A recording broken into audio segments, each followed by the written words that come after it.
You're watching S. Yolanda in the Know. And boy, do I have a treat for you. I have Fitzgerald St. Louis in the studio. And he is an opera singer, and he teaches voice. How are you today, Fitzgerald? I'm pretty good, Miss Yolanda. I'm pretty good. Thanks for asking. You know what? What inspired you to do opera? What inspired you? It really was me just loving the art of singing and seeing how far I could take it. My dad was a pastor, so every PK you have to end up singing in church or doing something in church. So I started there pretty young, and I figured I was pretty good at it. So I just kept going with it, and I studied in college. And I think opera is as far as you can take the human voice. So it was this obsession with how far can I take my voice, and I ended up just falling in love with the art form. And what kind of training do you have to do in order to be an opera singer?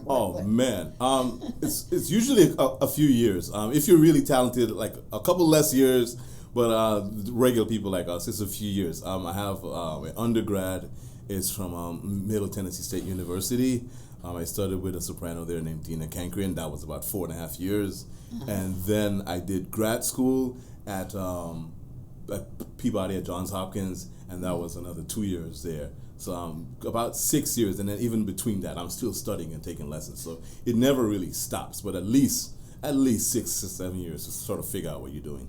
You know what? I heard that when you study voice and get breathing, that it makes you look younger. I said I should have taken voice when I was in high school, and it keeps you from having wrinkles. Is that true? Is that true? That's what people are telling me. I'm from the Caribbean. I use a lot of cocoa butter, so I look good either way. Oh, yeah. So either way, I'm gonna keep looking young. Yeah, but does the breathing help you? They said that you get a lot of energy when you take voice. Do you feel like when you're singing or when you're doing your voice exercise, do you get a lot of energy? I think the breathing does help. I'm asthmatic, and I learned to breathe really deep, especially through singing. So you learn how to take a good breath. So I think it does help. Just in general, learning to breathe deep and sort of expand your lung and expand how much air you can take in. So it does help in some areas. You have such an interesting career. You teach voice, and then you're a performer. What was African American in the opera? What has been some of your challenges, and how were you able to overcome them?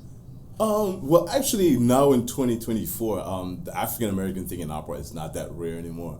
Some of the best singers I know, some of the best singers out there are black singers. So, there are definitely black singers out there doing their thing. For me, the challenges for me were more of a cultural challenge because I'm from the Caribbean. We're very, how do I put this? We're free people there, We sort of dress, act, and speak differently. And to get into opera, there's a certain culture around it where you dress and act. And I want to say proper, but it's a very formal environment. It's filled with a lot of academia. So the big challenge for me was people would sometimes think I don't take the art form seriously because of how maybe jovial I am, of how much fun I am. But that's just from the Caribbean. No matter what you're doing, we tend to have fun.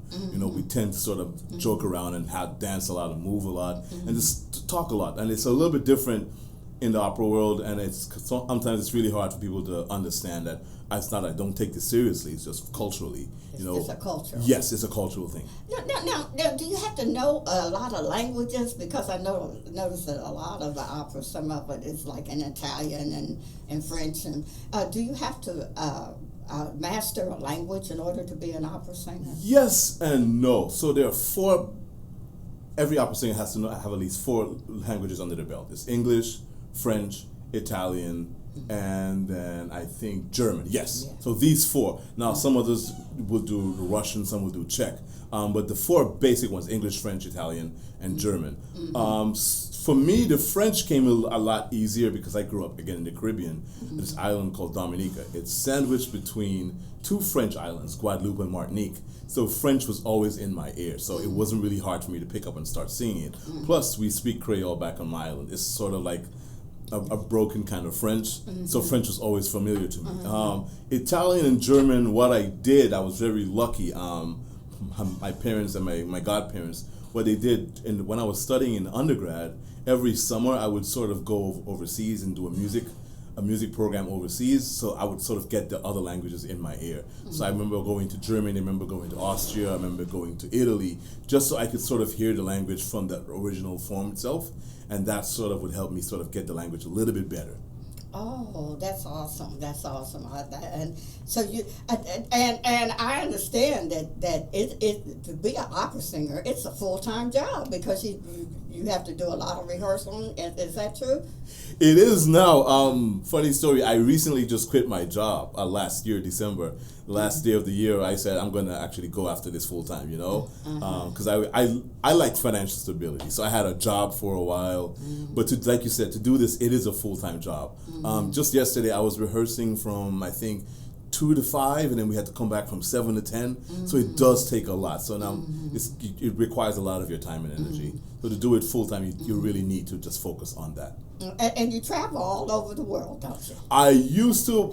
When I got my job, like I said, I kind of took a break from it. I wanted some kind of financial stability. So, but yes, you do get to travel a lot. A lot of my friends, I know for sure, they travel a lot. Now, can you do your own style of opera, or you talked about it being formal. What do you have to do to have your own style, or can you do that in the field of opera? That is a great question. So it depends. It depends on the repertoire you're doing. If you're doing Mozart, if you're doing Verdi, if you're doing Puccini, there's a certain style. So, and that sort of has to be respected, you know, for it to stay true to the art form. But the beauty of our generation now is there are a lot of new composers, so we get to work with composers while they're composing the works, and they sort of write for your voice, so which is great. So one of the roles I premiered, she wrote for my voice, and I was playing a preacher, and you know, my dad was also a preacher, so I was able to feed off of that and sing in a way that it would carry and project, but sing it in my own specific way that I wanted to, because there was no concept of what it should be. I created that, you know. There was nothing before that, so it was really cool being able to sort of come in and do that. But it depends. If you're doing a newer work, you tend to be able to be more free and sing the way you want to. If you're doing something that's already been established in canon, then it's probably safer to sort of follow tradition. Yes. To stay in tradition. Now, I saw one of your interviews, and you talked about Mariah Carey and Whitney Houston, and how they were able to get into their own style of music. Yes. And Mariah Carey, her mother was a opera singer Yes, herself. yes. Yeah, and so she's able to mix the two genres with opera in her singing. Yes. Could you expound a little bit more on that? I mean, could you tell the audience? So sure. Yeah. So I think everybody knows Mariah Carey with the whistle tone thing, you know. I firmly believe, I can't confirm this 100%, but her mom being an opera singer and a soprano, I'm pretty sure her mom helped her a lot technically in terms of how to approach those notes, and not just do it, but to be able to do it for so long. I mean, she's been singing for as long as I've been alive, and she still has those super high notes. So it's sort of her gaining the technical information, and then her infusing that with her own personality and sort of what she wanted to produce and the kind of woman she wanted to be. I think that helps a lot. Once you have a strong technical foundation, it frees you up to express yourself how you want to express yourself, because you're not limited by no technique at all. Now, what has the field of opera done for you in your personal life? What has it taught you, and what has it done for you? I think for me, because I've always been a very curious kid, you know, like I said, I grew up in the Caribbean, ended up singing opera. For me, opera fulfills a sense of curiosity I had in terms of how far could I take the voice?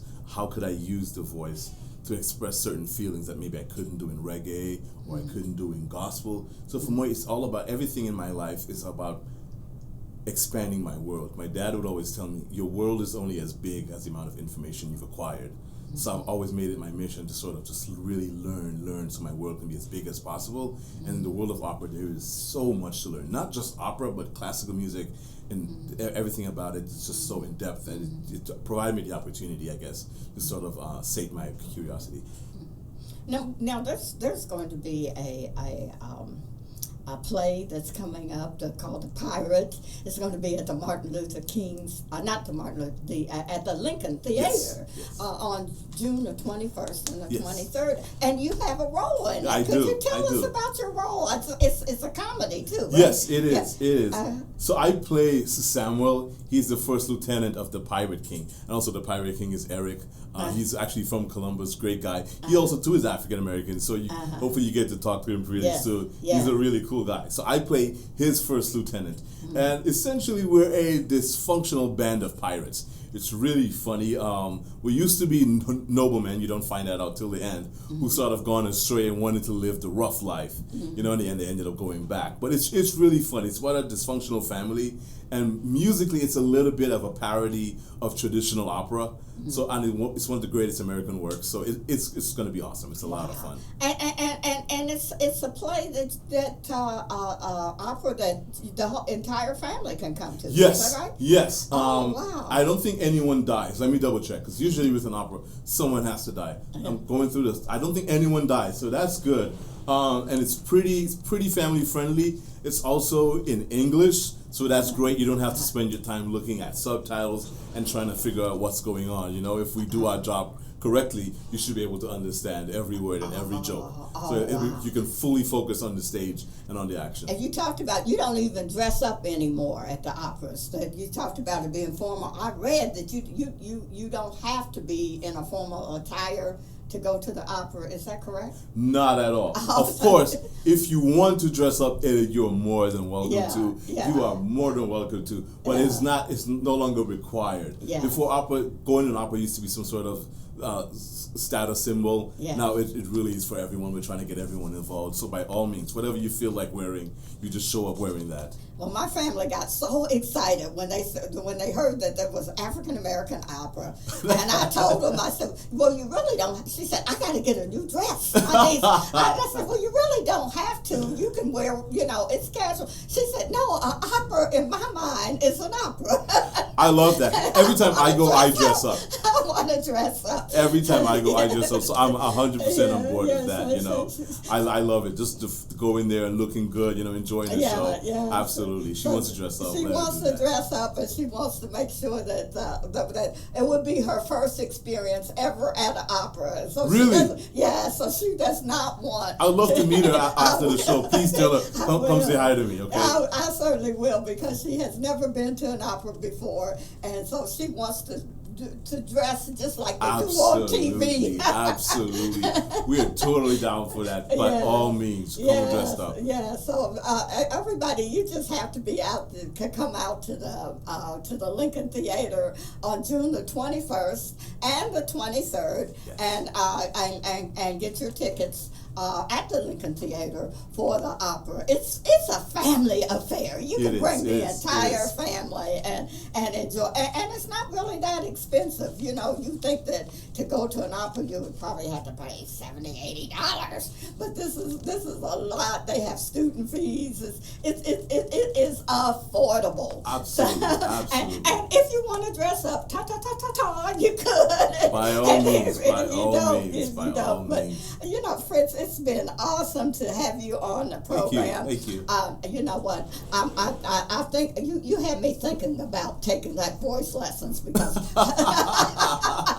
hey, you should. Everyone should take voice lessons. Take that voice lesson so I can get my breathing together. Of course. Everyone should. But I'd like to really thank you for sharing your information on being an opera singer and a voice trainer.